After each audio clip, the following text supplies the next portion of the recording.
Kolkata rape case में सामने आए आरजी कर मेडिकल कॉलेज की एक ऐसी घिनौनी सच्चाई है जो अब तक कई लोगों को नहीं पता। और यह घिनौना सत्य पूरे देश और स्पेशली बंगाल की व्यवस्था पर एक बड़ा सवाल खड़ा करता है। 8 अगस्त का यह रेप और मर्डर केस तो इंडिया भर में काफी हाईलाइट हुआ, लेकिन उससे भी कड़वी दबाई गई सच्चाई यह है कि इस हॉस्पिटल में ऐसी गिरी हुई हरकत कोई पहली बार नहीं हुई है। आरजी कर मेडिकल कॉलेज और हॉस्पिटल में ऐसी 6 और मौतें हो चुकी है जो भी हॉस्पिटल ने इसी केस की ही तरह सुसाइड बोल के दबाने की कोशिश की थी। But it doesn't stop over here.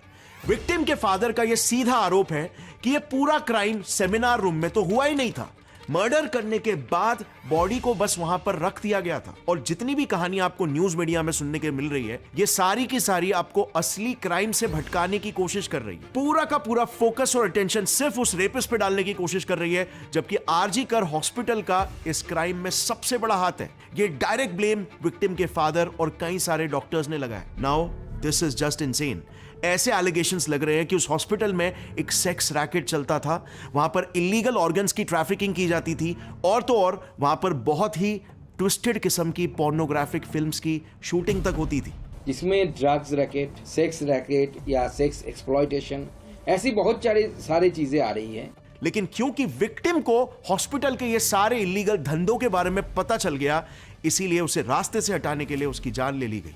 Allegations तो ये भी लग रहे हैं कि दरअसल संजय रॉय मेन कल्प्रिट है ही नहीं, ये तो बस सिर्फ एक बलि का बकरा है जिसे हलाल होने के लिए आगे कर दिया गया ताकि कुछ और बहुत ही ज्यादा इंपॉर्टेंट लोगों को बचाया जा सके। और फिर आरजी कर कॉलेज के जो प्रिंसिपल है ना, संदीप घोष, इन पर भी शक की सुई लटकी हुई है, क्योंकि इस केस के बस 3 दिन बाद इन्होंने हॉस्पिटल से रिजाइन कर दिया और कुछ ही घंटों के बाद ही उन्हें पास ही के एक दूसरे हॉस्पिटल में प्रिंसिपल की जॉब भी मिल गई। और आखिर में सबसे बड़ा एलिगेशन लग रहा है वेस्ट बंगाल के सीएम ममता बनर्जी और उनकी पार्टी टीएमसी पर। आज पूरे देश की जनता ममता बनर्जी से बहुत ही ज्यादा गुस्सा है। लोग उन्हें रेजिग्नेशन डालने के लिए तक कह रहे हैं, क्योंकि उनका मानना है कि संजय रॉय और प्रिंसिपल संदीप घोष टीएमसी के खास है और ये सब कारनामा सिर्फ और सिर्फ टीएमसी के पार्टी के कुछ चुनिंदा लोगों को बचाने के लिए किया जा रहा है। ममता बनर्जी के सत्ता को बचाने के लिए किया जा रहा है। अब एग्जैक्टली विक्टिम के साथ हुआ क्या था?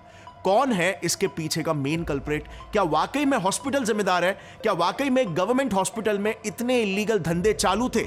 और अंत में क्या ममता बनर्जी एक औरत होकर एक लड़की के साथ हुए इतने घिनौने अपराध को सिर्फ अपने सत्ता बचाने के लिए दबाने की कोशिश कर रही है? आई नो सभी के मन में बहुत सारे सवाल है, और ऑनलाइन सोशल मीडिया में आप देखोगे तो बहुत सारी थियरीज और हाइपोथेसिस बन रहे हैं। कई तो कॉन्स्पिरेसी थियरीज भी है, यानी कि मनगढ़ंत कहानियां जो कि सवालों के जवाब देने की कोशिश कर रही है। बट असली सच्चाई क्या है? वेल फ्रेंड्स, आज मैंने और मेरी टीम ने इन सारे एलिगेशंस पर डिटेल में रिसर्च किया है। इस कहानी में जितने भी किरदार इन्वॉल्व है ना, उन सबके पास्ट को स्टडी करके मैं आपके सामने कुछ ऐसे प्रूफ्स रखने वाला हूं जो ये क्लियर कर देगा कि कोलकाता रेप केस ये कोई इकलौता क्राइम नहीं है, बल्कि ये उस हॉस्पिटल में चल रहे एक बड़े क्राइम के नेक्सस का सिर्फ और सिर्फ एक केस है। तो चलिए शुरू करते हैं, एक एक करके सारे पत्ते खोलेंगे। जैसे हम सभी जानते हैं, 8 अगस्त को कोलकाता के आरजी कर मेडिकल हॉस्पिटल में एक 31 इयर्स की रेसिडेंट पीजी डॉक्टर की बॉडी सेमिनार हॉल में मिली। उनकी आंखों में चश्मे का कांच गड़ा हुआ था, उनके दोनों पैर राइट एंगल्स पर थे, उनका कॉलर बोन तक टूट चुका था और बॉडी और फेस पर बहुत सारे इंजरी के मार्क्स थे। उनके शरीर पर कपड़े भी नहीं थे। 9 अगस्त की सुबह उनके पेरेंट्स को हॉस्पिटल की तरफ से कॉल जाता है, कहकर कि उनकी बेटी ने सुसाइड कर लिया। तो लोग बोल ही दिया जो आपका लड़की सुसाइड कर दिया, आप लोग जल्दी आइए। यस, जिस बॉडी को देखते ही कोई भी एक झटके में बोल देगा ये क्लियर कट मर्डर है और रेप केस है, उसे हॉस्पिटल ने सुसाइड बोलकर दबाने की कोशिश की। लेकिन फिर पूरे देश में प्रोटेस्ट शुरू हो गए।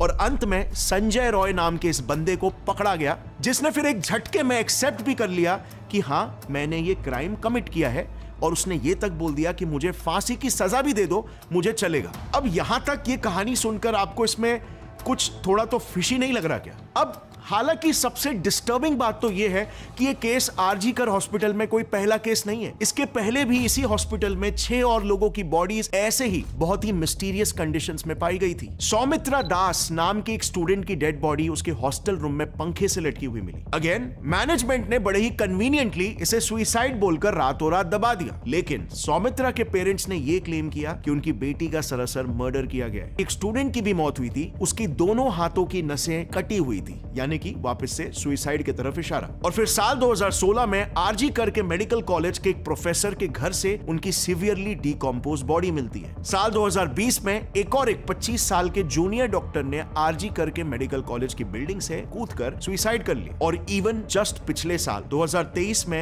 एक 23 इयर्स के इंटर्न की भी डेड बॉडी मिलती है। Reason drug overdose. अब इन सारे केसेस में ना 2 बात बिल्कुल कॉमन है।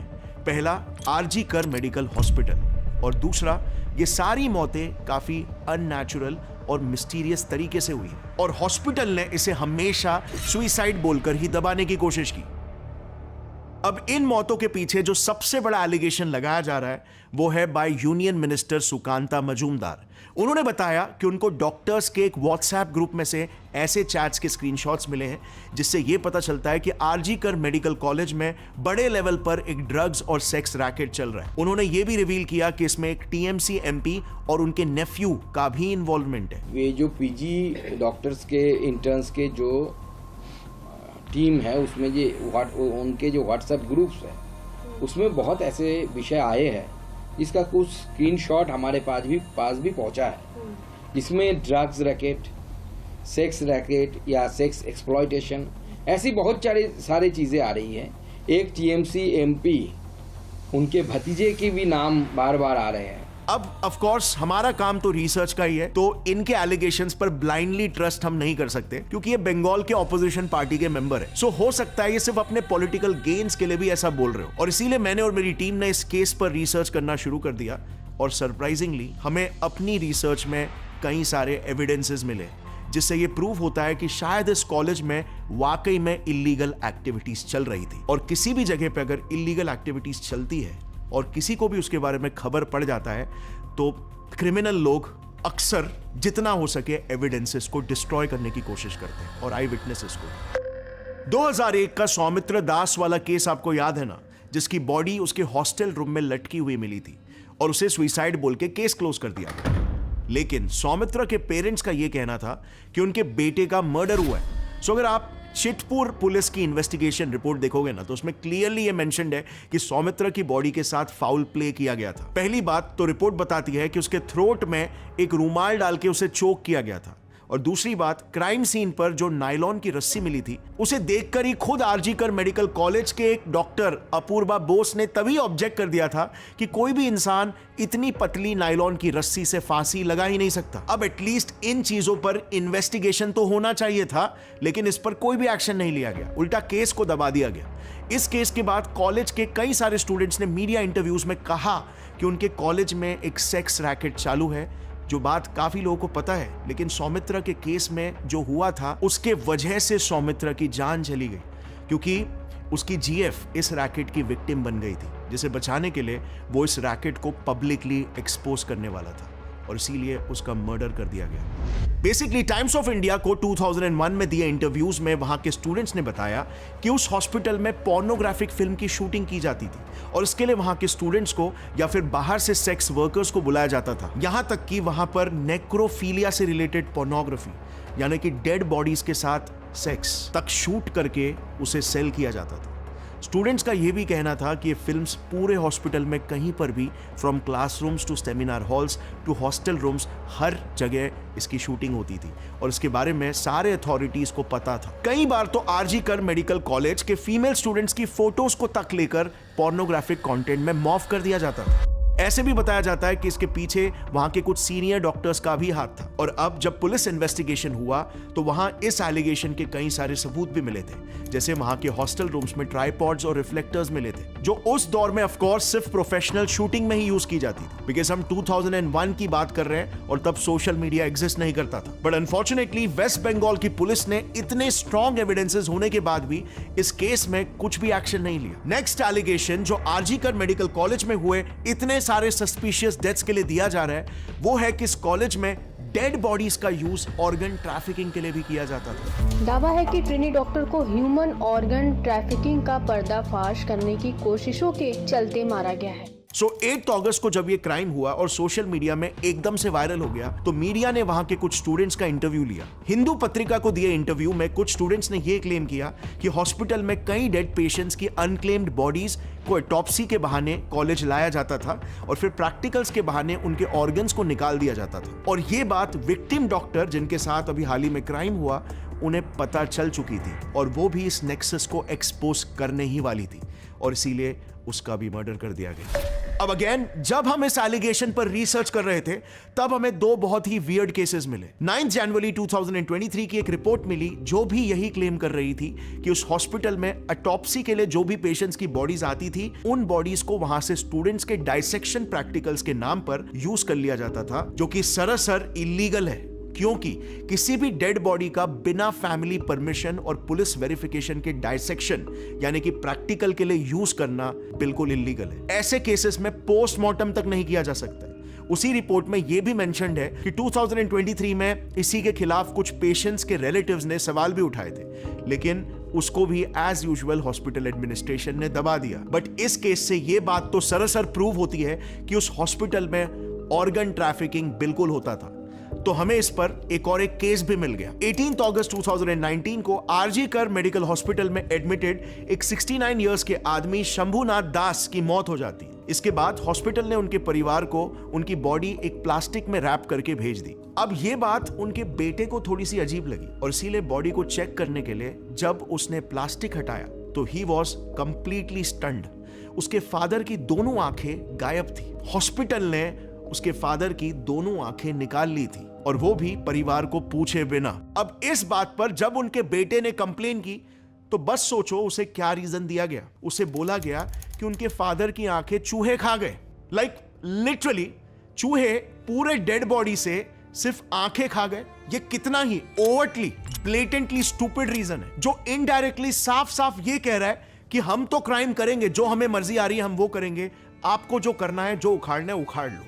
लेकिन ये सारे केसेस 2019 से ही दबते आ रहे थे और आज भी शायद ये दबा ही रहता अगर 8 अगस्त को हुए इस हादसे पर इतना बड़ा पब्लिक आउटरीच नहीं होता। इस हादसे के बाद जब सीबीआई इन्वेस्टिगेशन चालू हुई और हॉस्पिटल के 19 डॉक्टर्स से पूछताछ की गई तब उसमें से आधे से ज्यादा डॉक्टर्स ने वहां हो रही ऑर्गन ट्रैफिकिंग का जिक्र किया। सो डेफिनेटली ये बिल्कुल नक्की है कि इस हॉस्पिटल में ऑर्गन ट्रैफिकिंग जैसा एक इलीगल काम बिल्कुल हो रहा था। लेकिन अब सबसे बड़ा सवाल यहां पर यह आता है कि जिस हॉस्पिटल के बारे में सिर्फ एक आध दिन रिसर्च करके हमें इतने सारे सबूत मिल गए और जिस हॉस्पिटल में आज से 23 इयर्स पहले से ही ऐसी रहस्यमय मौतें हो रही है, इतने सारे इलीगल क्राइम्स के रिपोर्ट्स आ रहे हैं, वो भी ये हॉस्पिटल एक गवर्नमेंट हॉस्पिटल है, तो ये सब गवर्नमेंट के सपोर्ट के बिना कैसे पॉसिबल हो सकता है। और इसीलिए let's come down to the most controversial allegation, जिसे सोशल मीडिया पर भी काफी कम लोगों ने पॉइंट आउट करने का गट्स दिखाया, जिस पर बात करने के लिए भी कई लोगों को लीगल नोटिसेस भेजे जा रहे हैं। वो एलिगेशन है कि इन सारे इलीगल कामों में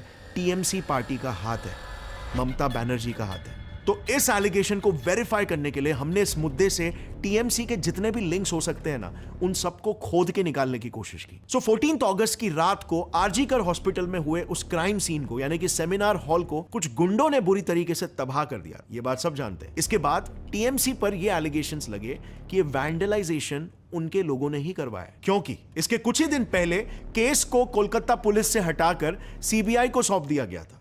सो लोगों का कहना था कि अब क्योंकि टीएमसी केस को दबा नहीं पाएगी और इसीलिए एविडेंसेस को डिस्ट्रॉय करना एकदम जरूरी हो गया था। एंड एज एक्सपेक्टेड इन आरोपों को टीएमसी ने ओपनली डिनाई किया। उल्टा उन्होंने तो इस सब का इल्जाम ऑपोजिशन पार्टीज पर डाल दिया। তারা আউটসাইডার আমার যতদূর মনে হয়, আমি যতটুকু ভিডিও দেখতে পেয়েছি, কারো হাতে ন্যাশনাল ফ্ল্যাগ তারা হচ্ছে বিজেপি আর কারো হাতে ডিওয়াইএফ এর সাদা লাল ফ্ল্যাগ। बट यहां पर फ्रेंड्स हमें मिले प्रूफ्स और एविडेंसेस इसकी कंप्लीटली ऑपोजिट स्टोरी ही बताते हैं।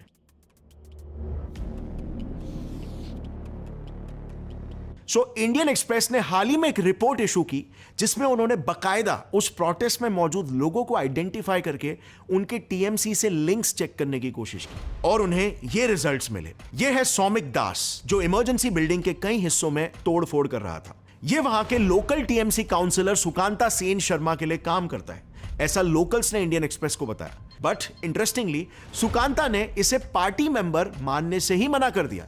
उन्होंने कहा कि हर टीएमसी सपोर्टर पार्टी वर्कर थोड़ी ना होता है। फिर यह है ऋषिकांत मिश्रा। यह बंदा प्रोटेस्ट के दौरान पुलिस पर पत्थरबाजी कर रहा था और इंडियन एक्सप्रेस की उसी रिपोर्ट के हिसाब से यह भी एक टीएमसी वर्कर ही है। अब ऐसे नामों का मैं एक लिस्ट डाल दूंगा, कई सारे नाम है और इसमें कुछ फीमेल वर्कर्स भी है।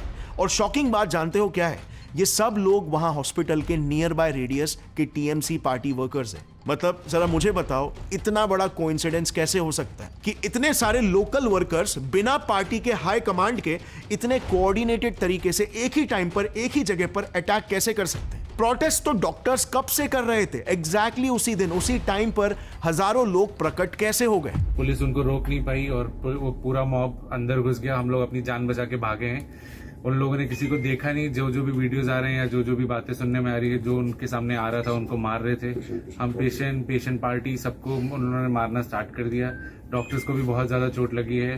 कोई इधर, सब लोग अलग अलग जगह छुपे हुए हैं, जैसे आप देख ही रहे, हम लोग भी एक जगह पे। अब चलो, कुछ लोगों को ये प्रूफ्स भी कम लग रहे होंगे, तो एनडीटीवी ने एक टीएमसी लीडर से बात की, जिन्होंने मुझे पता नहीं क्यों और कैसे, लेकिन उन्होंने खुद टीएमसी को इस सब के लिए ब्लेम कर दिया है। Yes, which is quite weird. उन्होंने बताया कि खुद कई टीएमसी लीडर्स को लगता है कि ममता गवर्नमेंट ने इस केस को काफी ढीले तरीके से इन्वेस्टिगेट किया है। यही नहीं, खुद टीएमसी के सीनियर एमपी सुखेंदु शेखर राय ने भी सीबीआई से कहा कि उन्हें कोलकाता पुलिस कमिश्नर विनीत गोयल और हॉस्पिटल के प्रिंसिपल संदीप घोष को इंटरोगेट करना चाहिए। और सबसे बड़ी आयरनी तो यह है कि एमपी सुखेंदु शेखर, जो कि खुद टीएमसी के ही एमपी है, जैसे ही उन्होंने ये पब्लिक स्टेटमेंट दिया टीएमसी के खिलाफ, उनका मुंह बंद करने के लिए टीएमसी ने उन्हें भी एक समन भेज दिया। इनके अलावा उस हॉस्पिटल का टीएमसी डॉक्टर्स यूनियन भी यही बोल रहा है कि प्रिंसिपल को बचाने के लिए ही उनका हॉस्पिटल से रातों रात ट्रांसफर कर दिया गया, जबकि उन पर इंक्वायरी होनी चाहिए थी। लेकिन आखिर टीएमसी के ही वर्कर्स एंटी टीएमसी बात क्यों कर रहे हैं? वेल, दरअसल रिपोर्ट्स ये है कि टीएमसी पार्टी में अब दो गुट बन चुके हैं, जो एक ममता बनर्जी को ब्लाइंडली सपोर्ट कर रहे हैं और दूसरा गुट उनके खिलाफ रिबेल कर रहा है। उनका ओपनली ये एलिगेशन है कि ममता गवर्नमेंट इस केस को दबाने की पूरी कोशिश कर रही है, जो कि गलत है। और सिर्फ यही नहीं, खुद विक्टिम डॉक्टर के लॉयर भी ओपनली ये क्लेम कर रहे हैं कि इस केस के पीछे टीएमसी का क्लियर हाथ है।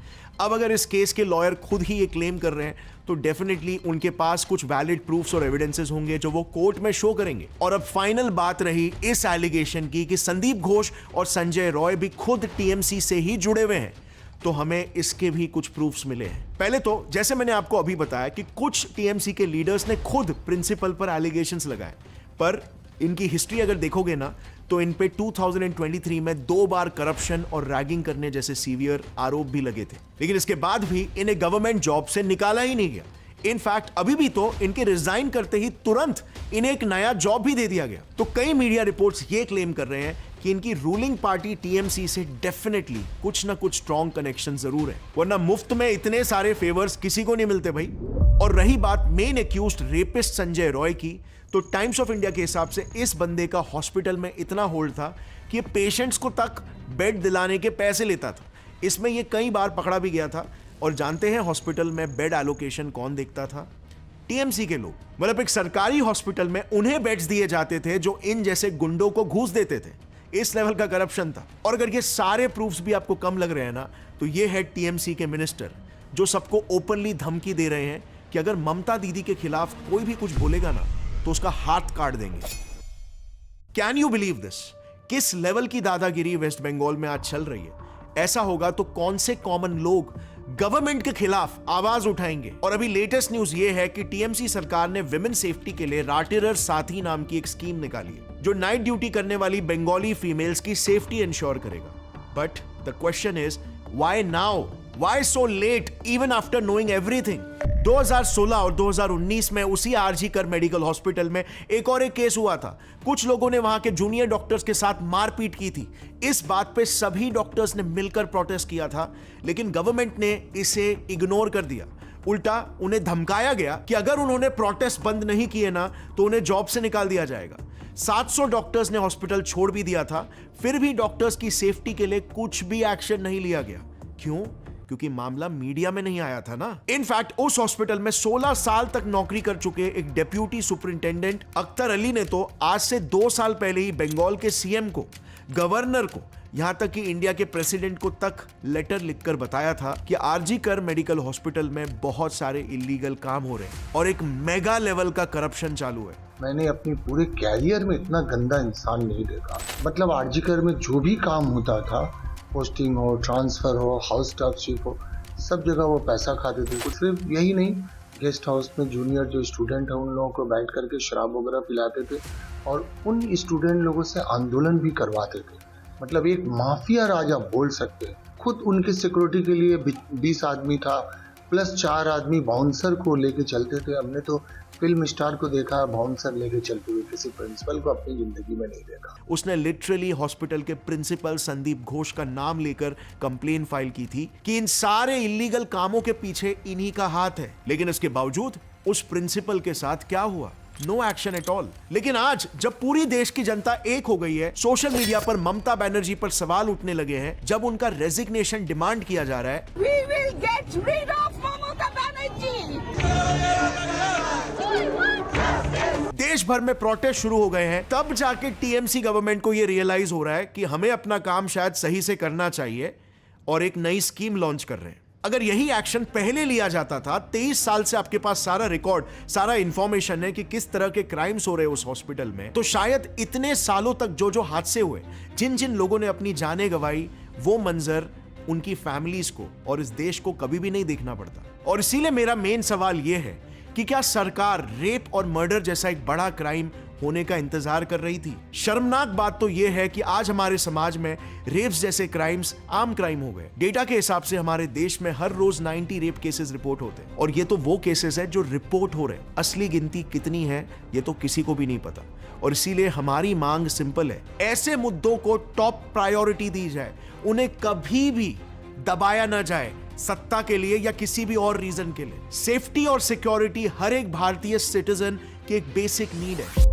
हर देश में, हर सिस्टम में संजय रॉय जैसे दरिंदे होते हैं, लेकिन इन पर अगर एक्शन ना लिया जाए या फिर जस्टिस को डीले किया जाए तो ऐसे अपराधियों को सरकार की नजरअंदाजी से शय मिल जाता है, हिम्मत मिलती है, इंस्पिरेशन मिलता है, मोटिवेशन मिलता है। इस देश में कोई उनका बाल भी बाका नहीं कर सकता। इस सोच से वो ऐसे क्राइम्स दोहराने लगते हैं। और इसीलिए हमारी मांग बस इतनी है कि देश में कड़े से कड़े कानून तो बनने ही चाहिए, लेकिन उससे भी ज्यादा इंपॉर्टेंट है कि उन कानूनों का पालन होना चाहिए, उन्हें एग्जीक्यूट करना चाहिए ठीक तरीके से। सरकार को सिटीजन्स की जरूरत नहीं होनी चाहिए कि सिटीजन्स बताएं कि आपको अपना काम अच्छे से एग्जीक्यूट करना है। अभी लेटेस्ट ही रिपोर्ट है, 1992 के अजमेर रेप केस में 6 अपराधियों को 5 लाख का जुर्माना और लाइफ इंप्रिजनमेंट की सजा सुनाई गई। अजमेर गैंगरेप और ब्लैकमेल कांड के बाकी बचे 6 आरोपियों को स्पेशल पॉक्सो कोर्ट ने आजीवन कारावास की सजा सुना दी है। साथ ही 5-5 लाख रुपए का जुर्माना भी लगाया गया। इन्होंने कम से कम 100 नाबालिग बच्चियों का रेप किया था, यानी कि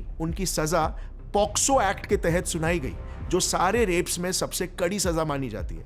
लेकिन इज दिस रियली इनफ? ये क्राइम कभी हुआ था और 20 साल बाद इनको सजा मिलती है। ऐसे गुनाह करने वाले लोग पर्वर्ट्स, एजुकेटेड से एजुकेटेड और अमीरों से अमीरों घरों में भी आपको मिल जाएंगे, क्योंकि ये प्रॉब्लम एजुकेशन की है ही नहीं, बल्कि सोच की प्रॉब्लम है। ये एक मानसिकता है जिसका इलाज सिर्फ और सिर्फ सख्त कानून ही कर सकता है। और इसीलिए हमें हमारे कानूनों को बदलने की जरूरत है, उन्हें एग्जीक्यूट करने वाले एजेंसीज को और सख्त बनाने की जरूरत है, और सिस्टम में जहां जहां पे करप्शन है उसे जड़ से उखाड़ने की जरूरत है, ताकि अगली बार कोई भी पर्वर्ट इंसान किसी भी लड़की को बुरी नजर से देखने से भी पहले 100 बार सोचे। और इस मुद्दे को कुछ ही दिनों में हमें भूल नहीं जाना है। आज पूरा देश जब एक हुआ है तब जाकर हम इतना बड़ा इंपैक्ट ला पाए, और इसीलिए अगर इस बार नहीं तो फिर कभी भी नहीं। मैं इस वीडियो को ट्विटर पर भी अपलोड करूंगा। जितना हो सके देश के बड़े से बड़े अथॉरिटीज को इसमें टैग करना, ताकि इस बार तो एटलीस्ट हम कुछ बदलाव ला पाए। हमारे देश की 50% आबादी हमारी औरतों के लिए, हमारे माँ और बहनों के लिए एक सुरक्षित समाज बना पाए। लॉ एनफोर्समेंट एजेंसीज और पॉलिटिक्स में जहां जहां पर करप्शन है उस पर सवाल उठाकर उसे जड़ से उखाड़ पाए। और ये तो आप लोगों ने भी आज देख लिया कि जब हम सवाल उठाते हैं, जब हम लोगों को टैग करते हैं, जब हम लोगों पर आवाज उठाते हैं, दबाव बनाते हैं, प्रेशर बनाते हैं, तब जाकर इंपैक्ट आता है, हमारा समाज सुधरता है। So let's all collectively contribute for this cause. जय हिंद, वंदे मातरम।